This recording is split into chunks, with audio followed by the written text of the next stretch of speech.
संगत जी, गुरु जी ये कहते थे कि शब्द सुनो, बस समझने की कोई लोड़ नहीं है, क्योंकि समझ में वो अपने आप आए। उसके तीन कारण। देखिए, गुरु जी कहते हैं कोई बात, उसका इतना डीप मीनिंग होता है जो समझते समझते हमें सालों साल क्या, कई जीवन लग जाते हैं। हाँ जी।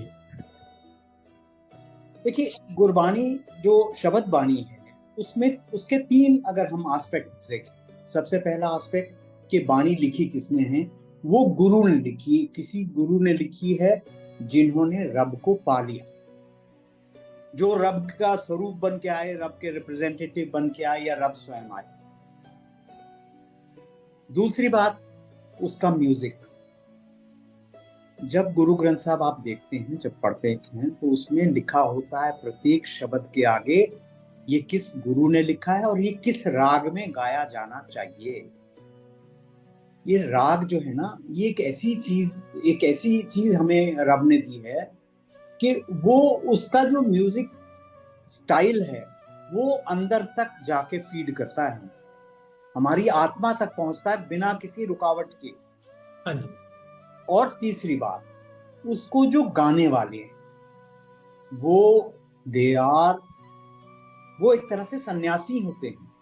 वो केवल अपना जीवन इसी को गाने में, इसी को प्रैक्टिस करते करते करते करते इतने ऊंचे हो जाते हैं कि उनकी आवाज, वो राग और गुरु की वाणी, ये तीनों मिलकर हमें एक सुरूर, एक नशा में। गुरु जी के यहाँ जब जाके बैठते थे, अंकल आप तो विटनेस हैं, हमको कोई एफर्ट नहीं करना पड़ता था कि हम आंखें बंद करें या ध्यान लगाएं। आंखें खुली हो या बंद, आंखें खुली हैं तो गुरु जी के दर्शन कर रही हैं, आंखें बंद हैं तो ध्यान उस शब्द में।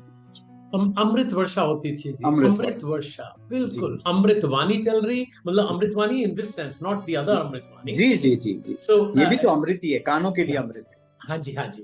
कहा जाता है नॉर्मली कि हमें ब्लस शब्द ही चलाने चाहिए जो गुरु जी महाराज ने शॉर्टलिस्ट किए थे, प्लस जो गुरु जी महाराज ने ब्लस रागी शॉर्टलिस्ट किए थे उन्हीं के शब्द चलाने चाहिए।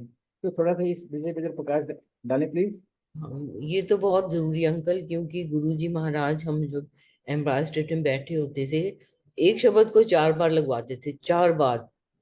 और डीजे अंकल चेंज भी नहीं करते थे, गुरुजी के इशारे से ऑटोमेटिकली चेंज हो जाता था वो शब्द। हम तो खुद हैरान होते थे कि गुरुजी अपनी शक्ति से उसको चेंज कर देते थे, और वही शब्द 4 4 बार सुनवा देते थे। हम एक दूसरे को देखते थे कि ये क्या हो गया, अभी तो सुना था हमने। सो गुरुजी को सब पता है, और ब्लेस्ड जो रागी है, गुरुजी को सब पता होता था कि किस भाव से उसने वो शब्द को गाया है। करेक्ट।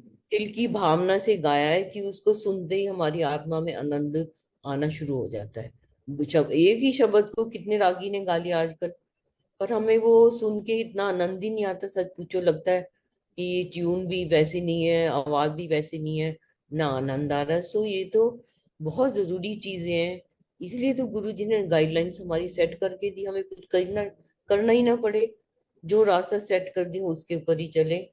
और जब 2 घंटे का सत्संग है तो उसके अंदर तो ब्लड शब्द ही लगाने चाहिए जो गुरु जी ने चूज किए हुए हैं। गुरबानी लगाना सत्संग में बहुत जरूरी है, क्योंकि जो गुरबानी गुरु जी ने ब्लेस की हुई है वो हमारी असली दवाई है। जब भगवान ने ब्लेस कर दी गुरबानी, तो हम इतने भजन या गाने क्यों लगाते हैं सत्संग में? हम अपनी गुरु जी कहते थे मैं तो तोनू देन आया, तोनू लेना ही नहीं आया। तुसी ट्वीक करते रहते हो, अपना दिमाग लगाते हो। हम अपनी मर्जी सब अपना सत्संग कर रहे हैं आज, लेकिन जो सत्संग की मर्यादा है, अगर हम सच में दिल और जान से फॉलो करें गुरु जी का हुक्म, तो हमारी लाइफ चेंजिंग सिचुएशन हो जाती है। सबसे डिवाइन जो है शब्द प्रसाद है वो गुरु जी। तभी गुरु जी ने कभी प्रवचन नहीं दिया। गुरु जी कहते शब्द सुनो ना, गुरबाणी, संतों पीरों की वाणी, दिस इज सच्चा ग्रंथ on this earth. Shri Guru Granth साहब जी, इसमें इतने पीरों फकीरों की वाणियां हैं जिनको जिनके शब्द बने हैं, सारे सारे शब्द उसमें से बने, हर एक पार्ट में से शब्द जोड़ के बनाया गया, और ब्लेस्ड रागियों ने वो शब्द गाए हैं। सो गुरु जी बोलते थे शब्द सुनो बस, उसके बाद में तुम 2 घंटे के बाद में तुम कुछ भी लगा सकते हो। Gurbani, there is a lot, there's everything in Gurbani, and महाराज ने कहा है कि सारे ग्रंथ साहब सारी बानी ते मैं ही लिखी है। सो उसके लिए हम इस बात से हमारे लिए और मीनिंग है गुरबानी में कि तो महाराज के वर्ड्स हैं। जब हम इसे पढ़ते हैं या सुनते हैं तो महाराज ही हमसे कुछ कह रहे हैं और आंसर्स मिलते हैं। जैसे महाराज कहते थे ना, सुनो तो उन्हें सारे आंसर्स मिलेंगे, मिलते हैं, बड़े आंसर देते हैं महाराज। Gurbani, there is a lot, there's everything in Gurbani. And महाराज ने कहा है कि सारे ग्रंथ साहब सारी बानी ते मैं ही लिखी है। सो उसके लिए हम इस बात से हमारे लिए और मीनिंग है गुरबानी में कि तो महाराज के वर्ड्स हैं। जब हम इसे पढ़ते हैं या सुनते हैं तो महाराज ही हमसे कुछ कह रहे हैं और आंसर्स मिलते हैं। जैसे महाराज कहते थे ना, सुनो तो उन्हें सारे आंसर्स मिलेंगे, मिलते हैं, बड़े आंसर देते हैं महाराज। सबसे डिवाइन जो है शब्द प्रसाद है वो गुरुजी। तभी गुरुजी ने कभी प्रवचन नहीं दिया। गुरुजी कहते शब्द सुनो ना, गुरबाणी संतों पीरों की वाणी, दिस इज सच्चा ग्रंथ on this earth. Shri Guru Granth साहब जी, इसमें इतने पीरों फकीरों की वाणियां हैं जिनके शब्द बने हैं, सारे शब्द उसमें से बने, हर एक पार्ट में से शब्द जोड़ के बनाया गया और ब्लेस्ड रागियों ने वो शब्द गाए हैं। सो गुरुजी बोलते थे शब्द सुनो बस, उसके बाद में तुम 2 घंटे के बाद में तुम कुछ भी लगा सकते हो। तो गुरु जी ने जो 3 माध्यम हमारे को बताए, 3 या 4 जो भी कह लें, सबसे पहले गुरबाणी का श्रवण करें। इससे उत्तम तो ग्रंथ कोई है नहीं, इससे उत्तम वाणी नहीं। गुरुओं ने जिन्होंने ईश्वर को रियलाइज किया था वो गुरबाणी लिख के हमारे लिए गए। इसीलिए गुरु जी कोई प्रवचन करते नहीं थे, क्योंकि सब कुछ तो गुरबाणी में, गुरु ग्रंथ साहब में निहित है। फिर उन्होंने कहा शिव पुराण पढ़ा करो। शिव पुराण हमें अपने जो एंशिएंट बातें हैं उनके बारे में बताता है, हमारी जो लीनिएज है, हम कहाँ से हम अपना जीवन शुरू करके यहाँ तक पहुंचे हैं, वो सब के बारे में हमें समझाता है। फिर उन्होंने बड़ा सरल ये मार्गदर्शन किया कि जो घर में बनाते हो सिंपल सादा खाना, उसको प्रे करके, उसको गुरु जी को अर्पण करके लंगर बना लो, वही खाओ, वो हमारी शारीरिक उन्नति करेगा। गुरबाणी, शिव पुराण, ये सत्संग या कोई भी और सत्संग जो सुनते हैं, ये हमारे स्पिरिचुअल उत्थान को आगे बढ़े। संगत जी गुरबाणी ज्यादा सुनिया करो। गुरबाणी ਤੁਹਾਨੂੰ ਬਹੁਤ ਜ਼ਿਆਦਾ ਸਹੀ ਪਾਸੇ ਲੈ ਕੇ ਜਾਂਦੀ ਹੈ ਔਰ ਗੁਰੂ ਜੀ ਨੇ ਸਾਨੂੰ ਹਮੇਸ਼ਾ ਗੁਰਬਾਣੀ ਸੁਣਨ ਨੂੰ ਕਿਹਾ। ਗੁਰੂ ਜੀ ਨੇ ਕਦੀ ਨਹੀਂ ਕਿਹਾ ਕਿ ਤੁਸੀਂ ਆਹ ਸੁਣਨਾ। ਸਭ ਤੋਂ ਪਹਿਲਾਂ ਗੁਰੂ ਜੀ ਜੋ ਆਉਂਦੇ ਵੀ ਸੀਗੇ, ਵੈਲਕਮ ਬੈਂਡ ਵੱਜਦਾ ਸੀ ਸੁੱਖੀ ਆਂਟੀ ਵਾਲਾ। ਉਸ ਤੋਂ ਬਾਅਦ ਸ਼ਬਦ ਕੀਰਤਨ ਹੁੰਦਾ ਸੀਗਾ। ਸ਼ਬਦ ਕੀਰਤਨ ਦੇ ਦੌਰਾਨ ਸਾਨੂੰ ਗੁਰੂ ਜੀ ਪ੍ਰਸ਼ਾਦ ਦਿੰਦੇ ਸੀਗੇ। ਉਸ ਤੋਂ ਬਾਅਦ ਜਦੋਂ ਲੰਗਰ ਪ੍ਰਸ਼ਾਦ ਹੁੰਦਾ ਸੀ ਤਾਂ ਗੁਰੂ ਜੀ ਉਹ ਵੀ ਲਾ ਦਿੰਦੇ ਸੀ, ਗਾਣੇ ਵੀ ਲਾ ਦਿੰਦੇ ਸੀਗੇ। ਠੀਕ ਹੈ। ਉਸ ਤੋਂ ਬਾਅਦ ਇੱਕ ਸ਼ਬਦ ਦਾ ਇੱਕ ਟਰੈਕ ਹੁੰਦਾ ਸੀਗਾ। ਇੱਕ ਟਰੈਕ ਰੱਖੋ ਕਿ ਹਾਂ ਅਸੀਂ 1 ਘੰਟੇ ਕੁਝ ਸ਼ਬਦ ਗੁਰਬਾਣੀ ਸੁਣਨੀ। ਕਿਉਂਕਿ ਸੰਗਤ ਜੀ ਜਦੋਂ ਆਪਾਂ ਗੁਰਬਾਣੀ ਸੁਣਦੇ ਆ ਨਾ ਤੇ ਗੁਰਬਾਣੀ ਕਹਿੰਦੇ ਬੋਲਦੀ ਹੈ, ਸਾਨੂੰ ਉਹਨੂੰ ਸਮਝਣ ਦੀ ਲੋੜ ਵੀ ਨਹੀਂ ਪੈਂਦੀ। ਬਹੁਤ ਸਾਰੀ ਸੰਗਤ ਹੈ ਜਿਹੜੇ ਜਿਨ੍ਹਾਂ ਨੂੰ ਪਤਾ ਵੀ ਨਹੀਂ ਕਿ ਗੁਰਬਾਣੀ ਸ਼ਬਦ ਕਿੰਨੇ ਕਿਹੜੇ ਪਾਤਸ਼ਾਹੀ ਨੇ ਲਿਖੇ ਆ ਜਾਂ ਕੀ ਉਹ ਕਹਿ ਰਿਹਾ। ਪਰ ਸੰਗਤ ਜੀ ਜਦੋਂ ਉਹ ਸੁਣਨ ਲੱਗਦੇ ਆ, ਹੌਲੀ ਹੌਲੀ ਉਹਨਾਂ ਨੂੰ ਅਹਿਸਾਸ ਹੁੰਦਾ ਕਿ ਸਾਡੇ ਲਈ ਕੁਝ ਕਹਿ ਰਿਹਾ। ਕਿਉਂਕਿ ਗੁਰਬਾਣੀ 'ਚ ਇੰਨਾ ਜ਼ਿਆਦਾ ਗੁਰੂ ਜੀ ਨੇ ਹਮੇਸ਼ਾ ਗੁਰਬਾਣੀ ਸੁਣਨ ਨੂੰ ਕਿਹਾ ਔਰ ਹਮੇਸ਼ਾ ਗੁਰੂ ਜੀ ਨੇ ਗੁਰਬਾਣੀ ਨਾਲ ਜੋੜਿਆ। ਔਰ ਕਿਉਂ ਨਹੀਂ ਗੁਰੂ ਜੀ ਨੇ ਉਸ ਵੇਲੇ ਉਹ ਭਜਨ ਲਾਣੇ ਸ਼ੁਰੂ ਕੀਤੇ ਸੀਗੇ? ਕੀ ਗੱਲ ਉਦੋਂ ਭਜਨ ਨਹੀਂ ਮੰਨਦੇ ਸੀਗੇ ਜਾਂ ਉਦੋਂ ਕੋਈ ਸੌਂਗਸ ਨਹੀਂ ਮੰਨਦੇ ਸੀਗੇ? ਇੱਕ ਮਰਿਆਦਾ ਸੈੱਟ ਕੀਤੀ ਸੀ ਗੁਰੂ ਜੀ ਨੇ ਕਿ ਹਾਂ ਇੰਨਾ ਟਾਈਮ ਸ਼ਬਦ ਗੁਰਬਾਣੀ ਚੱਲੇਗੀ। ਉਸ ਤੋਂ ਬਾਅਦ ਫਿਰ ਜਦੋਂ ਲੰਗਰ ਪ੍ਰਸ਼ਾਦ ਹੋਊਗਾ ਉਸ ਤੋਂ ਬਾਅਦ ਜਾ ਕੇ ਸੌਂਗ ਲੱਗਦੇ ਹੁੰਦੇ ਸੀਗੇ।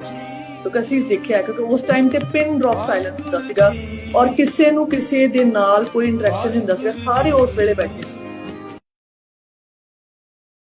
कि हम इतने मटीरियलिस्टिक वर्ल्ड के रस में डूबे हुए हैं, इतनी अटैचमेंट्स हैं, इतना जैसे कहते हैं ना मोह माया के जाल में हम उलझे हुए हैं कि सिर्फ एक गुरु है जो हमें इस भव सागर से पार करा सकता है। और वो जरिया, वो रास्ता हमें दिखा रहा है। कैसे?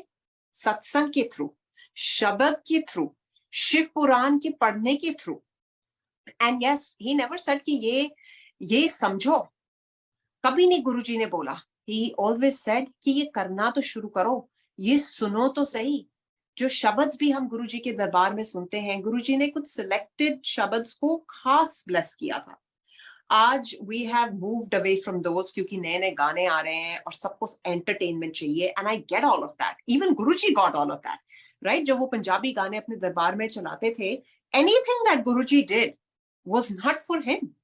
It was always for his संगत, क्योंकि गुरुजी अपनी संगत से असीम प्यार करते थे कि मेरी संगत को क्या समझ आएगा, मेरी संगत को क्या अच्छा लगेगा, मेरी संगत किससे रेजोनेट करेगी, और उसी तरीके से गुरुजी would mold his interactions with each one of us based on our level, and that level was only known to him. हमारी एडमिशन भी हुई है कि नहीं हुई है, हम किंडरगार्टन में है कि पोस्ट ग्रेजुएशन कर रहे हैं, ये गुरुजी कहते थे ये महापुरुषों का सीक्रेट है और हमें उससे कोई लेना देना होना भी नहीं चाहिए।